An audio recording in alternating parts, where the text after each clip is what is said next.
Cambiemos de tema porque al que sí Dios va a perdonar es a un ladrón arrepentido en Coyipulli. ¿Qué pasó?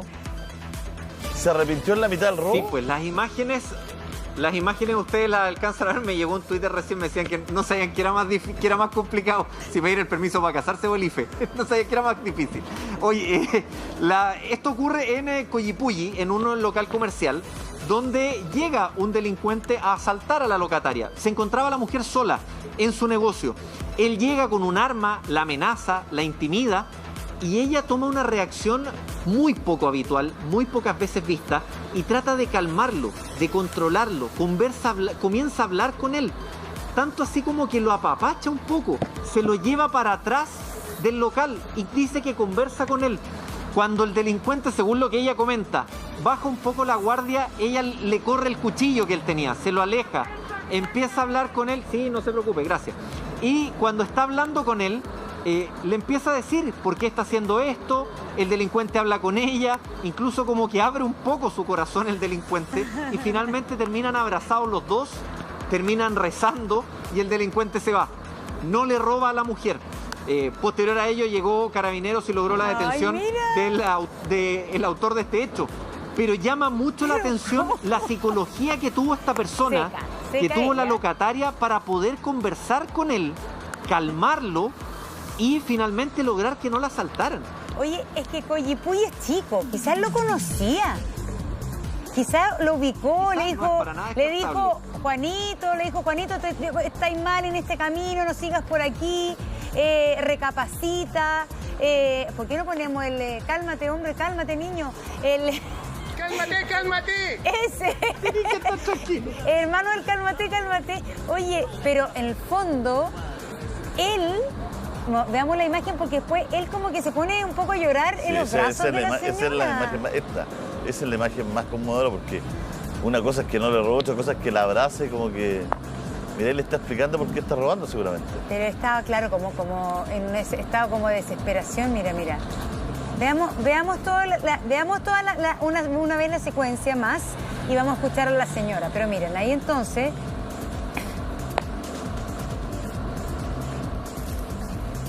Claro, ahí al final del negocio, entonces ella le explica algo así. Y mira, y ahí él cruza los brazos.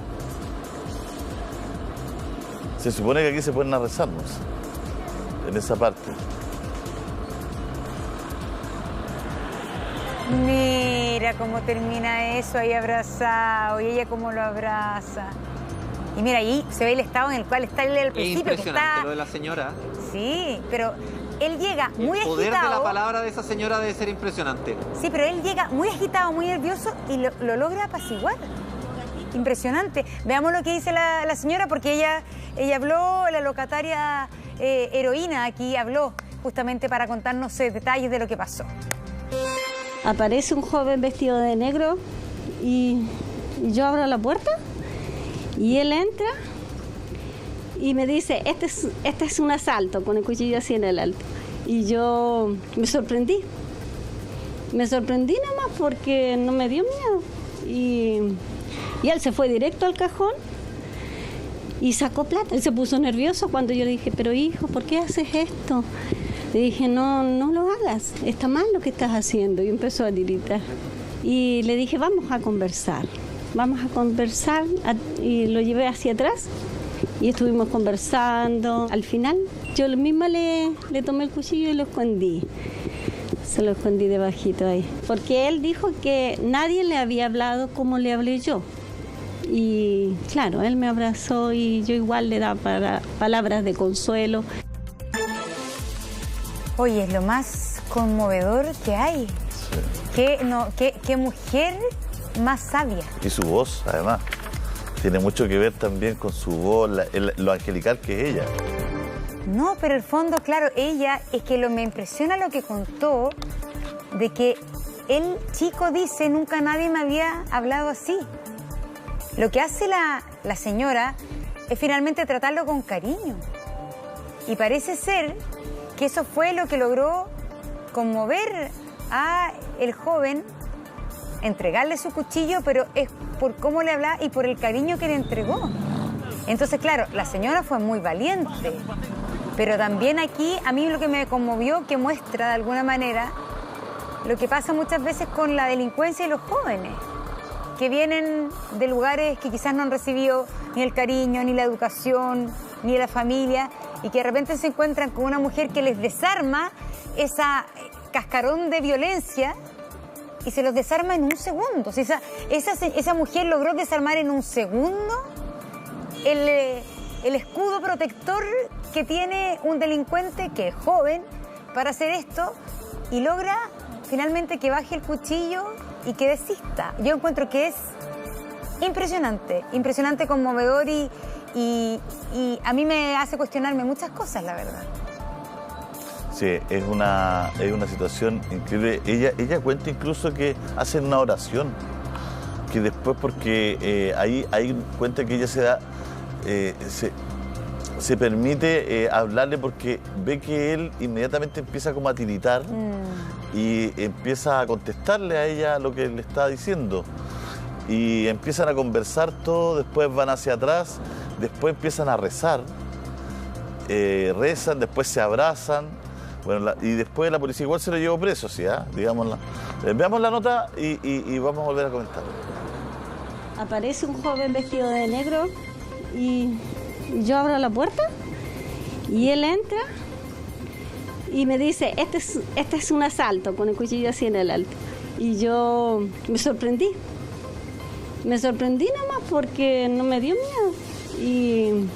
Y él se fue directo al cajón y sacó plata. Es el relato de Enivalda, quien fue víctima de un peculiar robo al interior de su minimarket. Un joven a rostro cubierto ingresó en su local amenazándola para robarle y exigiendo dinero de la caja registradora. Eso sí, lo que el asaltante nunca pensó fue la reacción que tendría su víctima. Él se puso nervioso cuando yo le dije, pero hijo, ¿por qué haces esto? Le dije, no lo hagas, está mal lo que estás haciendo. Y empezó a tiritar. Y le dije, vamos a conversar. Y lo llevé hacia atrás y estuvimos conversando. Al final, yo misma le tomé el cuchillo y lo escondí. Se lo escondí debajito ahí. Luego de varios minutos donde conversaron e incluso hicieron oraciones, el encapuchado depuso su actitud y, como cuenta Enivalda, logró incluso quitarle el cuchillo. Yo la hallo muy valiente porque ella estaba sola y redujo al delincuente hablándole la palabra de Dios.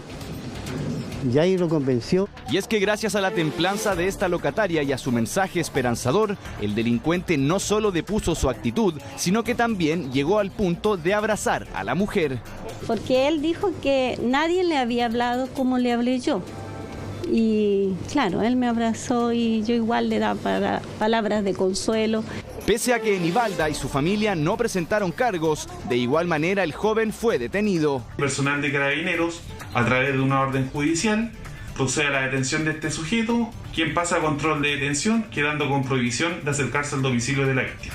Un asalto con un desenlace inesperado en donde una víctima, arriesgadamente, apeló al lado humano de un delincuente convenciéndolo de no robar y también dejándole una enseñanza que ojalá aplique por si vuelve a pensar en delinquir. Bueno, aquí también uno piensa en la estructura que tenemos para estos casos, ¿no? Aquí tenemos una persona, un joven que se arrepiente, que escucha a la señora, que necesita ayuda, una persona que, imagínate que si la señora, la víctima, lo ayuda, lo hace entender, tú dices, ¿cómo no va a haber un aparato, una estructura que lo ayude, digamos, no? Eso es lo que, claro, bueno, como nos han dicho tantas personas que hemos entrevistado también, la falta de amor es brutal, ¿no? Y lo hemos visto en los casos del Sename y otros casos más.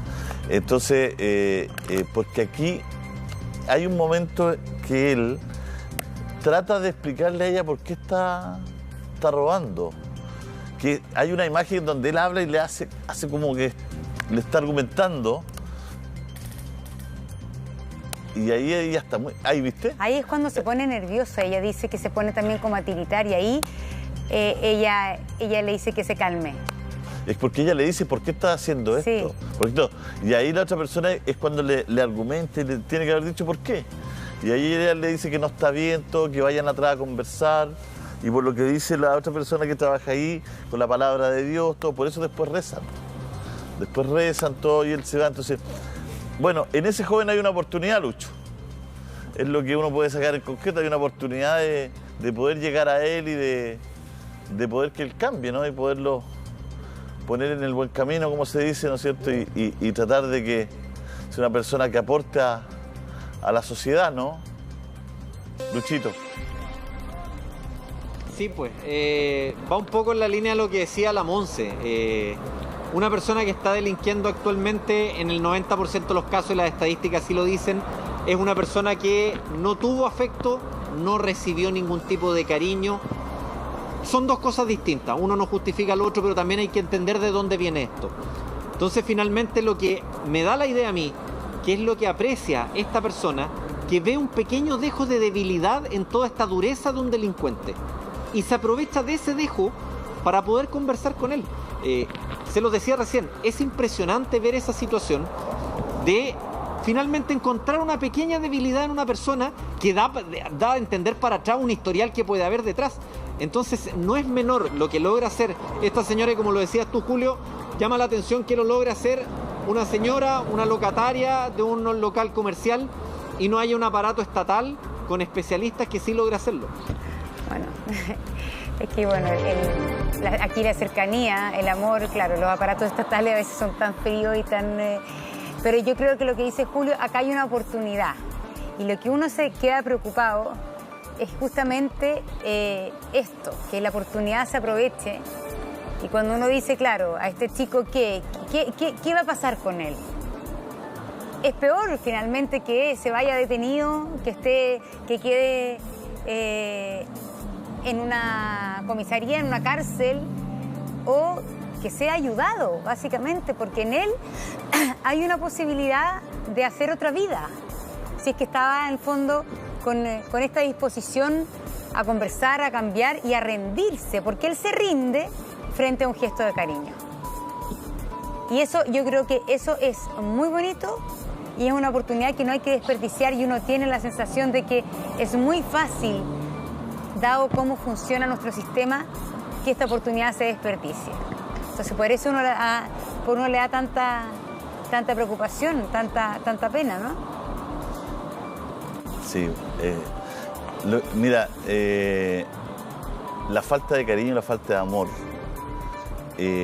hace que muchos jóvenes, ¿no es cierto?, vienen la incertidumbre, la pena, ¿no es cierto?, y que a veces cometan muchos errores y se dejen llevar también por muchas cosas. La verdad es que siempre hay una oportunidad y hay un elemento que tiene que cruzar todas estas instituciones, que tiene que ver con el cariño, con el amor, con entregar cariño, con entregar afecto. Hay muchas historias que así lo dicen. A mí me ha ayudado mucho este programa que se llama La Junta a entender muchas cosas, porque hay muchos niños que hoy día están en el mundo de la música, que han pasado por el Sename, que han delinquido y todo. Y finalmente uno entiende que situaciones así pueden pasar porque cuando hay un poco de cariño, las cosas cambian. Y no podemos justificar un robo porque no lo estamos haciendo, ¿no? La verdad que él entró con un cuchillo y él estaba haciendo algo pésimo y cometió un delito. Pero la forma de enfrentarlo quizás es lo distinto, ¿no? La forma de cómo enfrentamos esta situación. ¿Queremos una persona más en la cárcel o a lo mejor se puede una persona volver, ¿no es cierto?, a la sociedad y hacer un cambio definitivo y de verdad en su vida, ¿no es cierto? Todos merecemos oportunidades, pero lo que sí queremos dejar claro es que no justificamos de ninguna manera, ¿no es cierto?, un asalto, ni menos una persona que entra con un cuchillo a un minimarket, ¿no? Eso no está bien, eso está mal, pero lo que sí acá hay algo, aquí pasó algo, sí. ¿No es cierto? Aquí hay algo bondadoso. Una llamita de esperanza. Claro. ¿Viste? Sí. Claro, y ella es muy dulce, Ella, sabia. Ella es muy dulce, entonces logra con ese tono de voz también que tiene, con esa forma de acercarse, con esa forma de hacerle entender que lo que está haciendo está mal. Es muy bonita esta historia. Es una historia. A mí me parece que es una historia como de una película. Te lo juro que es de una película. Y Y hay una cosa que es súper importante en lo que tú dices también y en la realidad de los niños del Sename, cuando uno escucha las historias que has escuchado tú, hay unos libros también, que finalmente lo que muchas veces salva a estos chicos de caer en la delincuencia o también en el tema de las drogas es lo que se llama como el adulto significativo.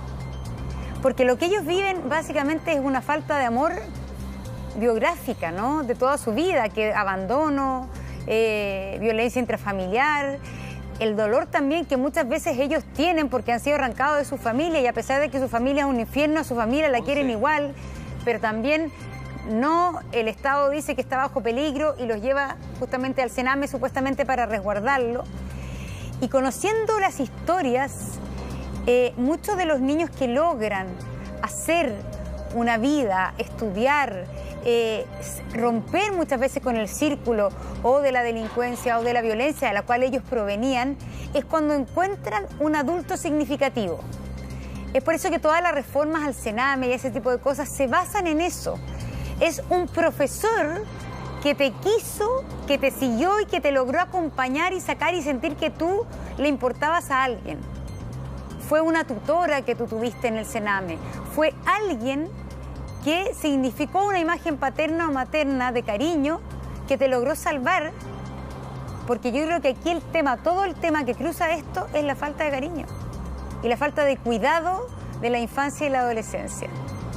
Porque los adolescentes, en ese sentido, Lucho, los adolescentes pareciera ser que como son adolescentes, tratan de separar su personalidad de los padres, no requirieran tanto ese amor paternal porque es una edad de conflicto con los padres. Es una edad en que, a pesar del conflicto, necesitan más que nunca que los quieran y sentirse queridos. Claro, el problema es si no te encuentras con esa persona. Aquí lo hemos comentado, el 50% de los presos que están hoy día en la cárcel empezaron su carrera delictual antes de los 13 años. Ese es un dato. El 50% de las personas que hoy día están en la cárcel comenzaron su carrera delictual antes de los 13 años. O sea, estamos hablando de niños que partieron de niños en su carrera delictual. Y Lucho, te doy la palabra al tiro, pero me tomo solo un segundo para meter este tema en la televisión abierta y para que lo mastiquemos. Hemos hablado aquí muchas veces, la educación emocional es clave. Porque ¿qué pasa si no está ese tutor? ¿Qué pasa si no está esa persona con la que te pilla? Tiene que estar en una estructura. Y la estructura es en los colegios. Es la educación emocional en los colegios. Monse, hay una ley de educación emocional. Hace tiempo. Hay gente que está preocupada por esto. Esto no es una locura de un par de conductores de televisión. Hay una ley que está. Educar en la emoción. Generar un cambio tan grande ahí, ¿no es cierto?, que cambia a las personas también, que las enseña a que se conozcan, a que se valoren, a que todo eso. Lucho, es bien importante hablar de esa ley de educación emocional en algún momento. Y les quería complementar lo que ustedes dicen también. Yo me recuerdo, hace 10 años hubo una situación con un menor de edad que participó en varios hechos delictuales. Hoy ese menor ya es adulto.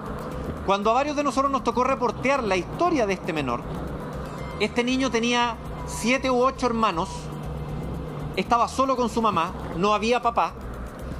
Aparte de eso, vivía su familia muy cerca en su población y él se juntaba, o los vínculos familiares que él tenía, los referentes familiares que él tenía, era un tío materno que ya había estado en prisión, el vecino de al lado, que era narcotraficante, y el vecino del otro lado, que era el papá de su mejor amigo, que también tenía antecedentes delictuales.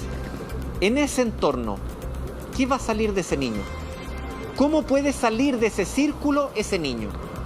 Entonces, la situación de ese niño es la que viven millones de personas en Chile. Entonces, cuando a veces se preguntan por la delincuencia, aumentar las penas, todo, es verdad que se necesita muchas veces y en este momento poner un tope rápido a la delincuencia.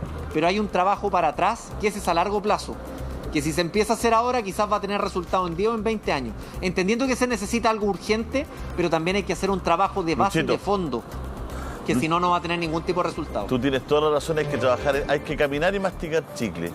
pero la educación emocional es clave en la estructura educacional de todos los colegios, de los colegios públicos y de los colegios privados también, porque los ladrones de cuello y corbata que no tienen ni una empatía, los ladrones de cuello y corbata que se coluden, los ladrones de cuello y corbata que toman decisiones todos los días en este país, también necesitan de esa estructura, de esta educación emocional, porque esa educación emocional te hace cambiar, hace el clic entre cuando tú ves a alguien al frente padecer o que le va a ocasionar daño, o cuando te deja una pareja, manejar tu frustración, manejar tu pena y no cometer un femicidio, ni golpearla, ni acudir a la violencia intrafamiliar. Todo eso se supera con la ley, con esta educación emocional. Por eso esa ley de educación emocional es tan importante, pero está tan menoscabado el humanismo en Chile, la humanidad, la emoción. Está tan menoscabada la emoción, el sentir emoción, el vivir las emociones, ¿no es cierto?, que siempre ha sido desplazada por la razón, por la técnica, por la ciencia, digamos. Pero en el matiz, en el equilibrio va a estar el éxito. Son las 9:01 y nos vamos a ir a un caso.